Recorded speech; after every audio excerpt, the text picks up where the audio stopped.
Welcome to the Walking Dread podcast, where we dive into those horror stories, nightmares, terrifying tales, and ancient curses that kind of get under your skin. Yeah, and tonight we've got two really, really creepy ones, based on some accounts listeners sent in. Oh yeah, some seriously gripping stuff. Yeah, they twist the familiar, the everyday into something truly unsettling. Right, exactly. It's not just about the chills.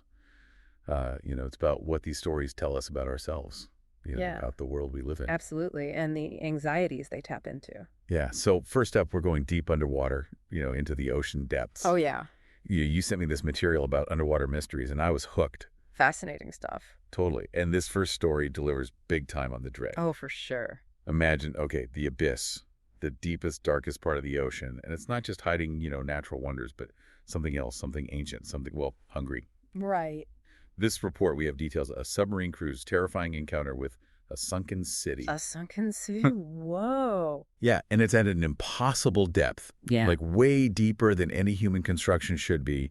And the choice they have to make is just unthinkable. I'm on the edge of my seat already. Oh, you and me both. Okay, so right from the start, it's this unnatural formation on the sonar that grabs you. Unnatural formation, how so? Not just some weird rock formation or a trench. This is streets towers, like a city grid. No Way. And at that depth, it just defies logic. Right. And Commander Hayes, he's leading the mission. His first reaction is pure scientific excitement, like a major discovery, Of course, that human drive to explore, to push boundaries. Totally. It overrides their entire mission. Yeah. It's like that pull of the unknown. What did you think when you first read that initial reaction? It struck me as that classic human optimism that kind of blinds us to the potential dangers. The allure of discovery. Yeah, exactly. So they descend into this alien world, and it's incredible, like bioluminescence everywhere, these massive cyclopean ruins, like something out of Lovecraft. Yeah, it must have been breathtaking. But, that sense of wonder doesn't last. What happens? Things start to move in the shadows. Oh, no. Yeah, and it's not just regular deep-sea creatures. Yeah. The report describes these elongated figures darting around. Elongated figures? Yeah, and then the sonar pings something even more disturbing. What is it? The city itself is shifting, closing in on the submarine. The city's alive. Yeah, like they've stumbled into a predator's lair, not some archaeological site. That's terrifying. Totally. And that's when they try to get out of ascend back to the surface. Makes sense. But their comms go haywire. And it's not static. They're picking up this guttural chanting. Chanting. Like imagine that echoing through the sub, a completely alien language or ritual. Chills, man. Literal chills. Yeah, and then they realize they're being followed, stalked by something they can't even see, Oh, God, the pressure must be unbearable. crushing both inside and out. But they do manage to surface into a raging storm. The storm on top of everything else. But the storm's not the worst part. Get this, they emerge into a world at war. Why? Warships on fire, widespread destruction. Humanity tearing itself apart. They escape one nightmare into another. Yeah, talk about a rude awakening. So they're faced with this impossible choice. What's worse, the underwater predators or the surface war, That's heavy. right? And Yeah. in that moment of complete disillusionment, they make a decision that'll blow your mind. What do? They dive back down. They go back down there. Yeah, dive.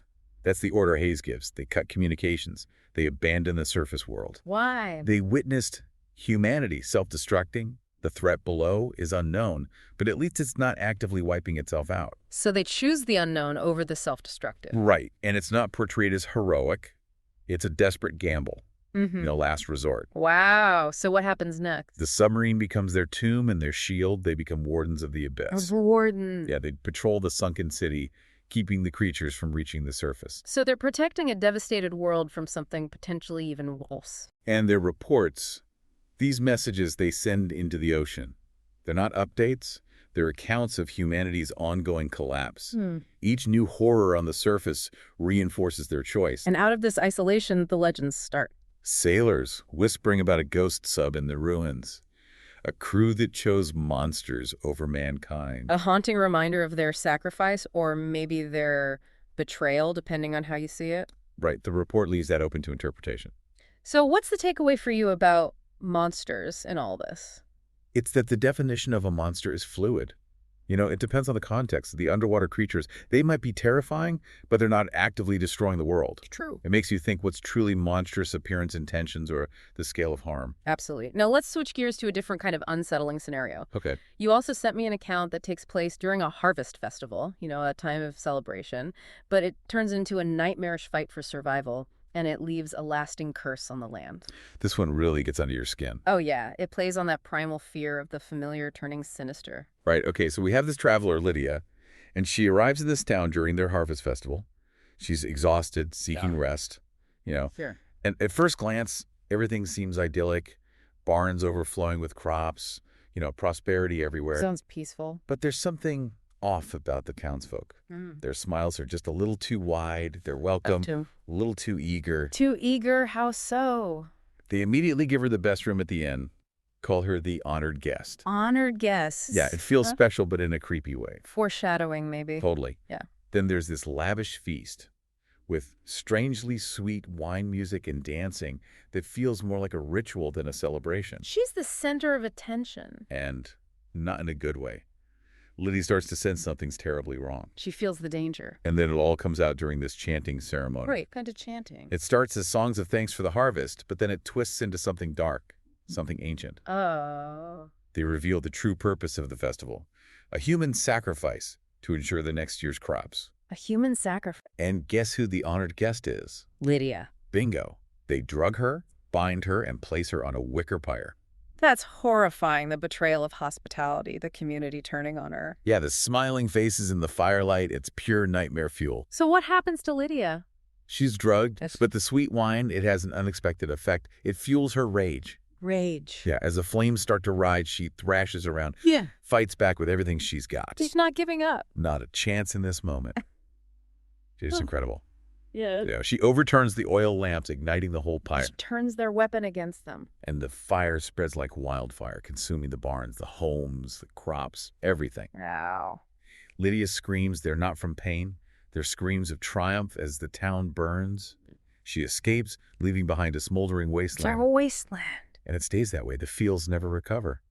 The town remains abandoned, ghost town. Because of the fire. Yeah, and the cursed travelers report strange fogs. The feeling of being watched rustling in the barren fields. Lydia's legacy. Yeah.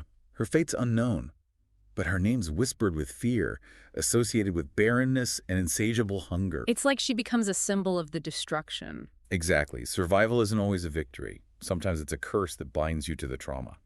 So we've explored two very different tales of horror tonight, both drawn from accounts you shared with us. One in the depths of the ocean, the other in a seemingly peaceful town. Both showing how the familiar can become monstrous. And how survival can sometimes be its own kind of haunting. Absolutely.